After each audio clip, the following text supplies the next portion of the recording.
Hello student, welcome back. Civics, Chapter 1, Need for Diversity.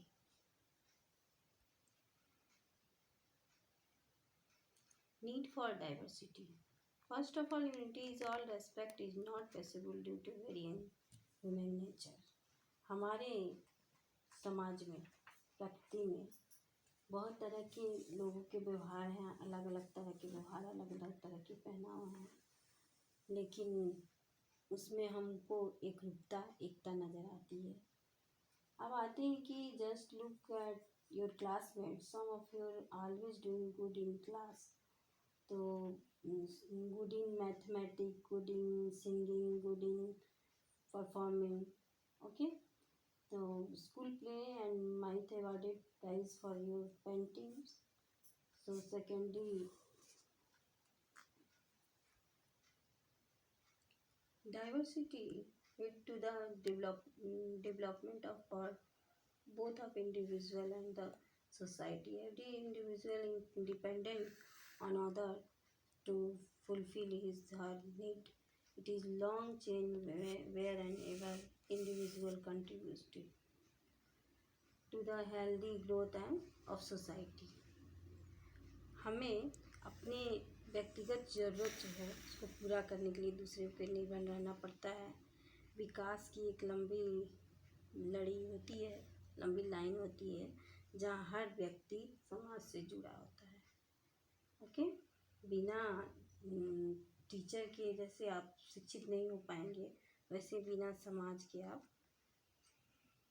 शिक्षित नहीं हो पाएंगे, ओके। अब आगे बढ़ते हैं। डाइवर्सिटी के अलग अलग उदाहरण हैं। जैसे हम अगर शॉर्ट में कहें तो India is the diversity has been considered as the source of strength, okay. अब आते हैं कि जैसे ब्रिटिश रूलर जो थे हमारे, जैसे अंग्रेज़ जो थे, वो एक पॉलिसी फॉलो किए, पॉलिसी डाले कि डिवाइड एंड रूल, फूट डालो और राज करो, ठीक है। वे जानते थे कि भारतीय जो हैं उनको हम लोग फंडामेंटली डिफरेंट इनके में है और हम उन लोग को इधर उधर कर देंगे तो उसके बाद ये अपने में आपस में लड़ जाएंगे और हमारी जीत हो जाएगी। लेकिन हमारे महात्मा गांधी जो स्ट्रगल किए और बहुत सारे रिवोल्यूशनरीज जो थे सेक्रीफाई किए, वे लोग भी हमारे यूनिटी का परिचय दिए। और कॉन्स्टिट्यूशन रिकॉग्नाइज हमारे जो 22 लैंग्वेजेस हैं, 22 ये हमारे 22 लैंग्वेज को संविधान मान्यता दी और 22 लैंग्वेज आपके बुक्स में हैं, तमिल, तेलुगु, etc. तो भारत जो है हमें एक सूत्र में बांधता है, ये लैंग्वेज भी हम लोग को एक सूत्र में बांधता है। हम एक दूसरे की भाषाओं को समझने का प्रयास करते हैं। इंडिया लिटरेचर है वेरिएट एंड राइस, ओके। अब आते हैं, हमारा ये टॉपिक है कि historical factors that influence and diversity of the region, okay. Bharat में विविधता लाने वाले हमारे ऐतिहासिक कारक कौन कौन से हैं, ये ज़रा हम जान लें। तो इसके बारे में आपसे चर्चा, जैसे मान लीजिए प्राचीन समय में हिंदी में समझाते रहे, समझ लीजिए, फिर इंग्लिश में बताएंगे। पूरब और पश्चिम के जो देश थे वो प्राचीन काल से ही भारत के व्यापारिक संबंध रखते थे, भारत के साथ व्यापार करते थे समुद्री मार्ग के द्वारा, और एक दूसरे देशों में आया जाया करते थे। दूसरे व्यापारी भी भारत में अपने व्यापारिक संबंध को मजबूत बनाने के लिए भारत में आके रहने लगे, भारत में आते थे, भारत पर आक्रमण भी करते थे। कई कई देश के राजा सामंत यहाँ आए और यहीं पे रह गए। यहाँ पे अपनी धार्मिक आस्था, विचारधारा, संस्कृति, परंपरा भी उन लोग लाएं और यहाँ के लोग को बताएं। भारत और चीन ये सब संबंध बहुत पुराने समय से हैं। चीन के शासक जो थे वो बौद्ध धर्म को फैलाएं यहाँ पे, और तिब्बत के लद्दाख के रास्ते वो लोग पहुँचे, ठीक है। अब आते हैं हम लोग कि गुप्त काल में हमारा जो ये भारत था, यहाँ लोग पढ़ने आते थे। द गुप्ता पीरियड में Rome has come to India for trade and intelligence, okay. Saint Thomas brought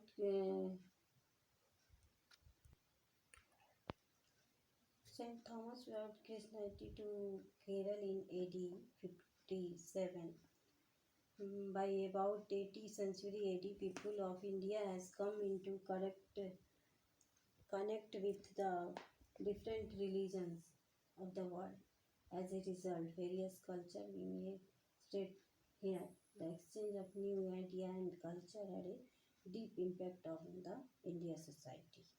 ये यहाँ की जो संस्कृति थी, हमारी विभिन्न प्रकार की संस्कृतियाँ जो इन लोगों के फलस्वरूप भारत में आईं 8वीं शताब्दी में, भिन्न भिन्न धर्म के लोग संपर्क में आए तो नए विचारधाराओं का आदान प्रदान भारतीय समाज पे गहरा प्रभाव डाला।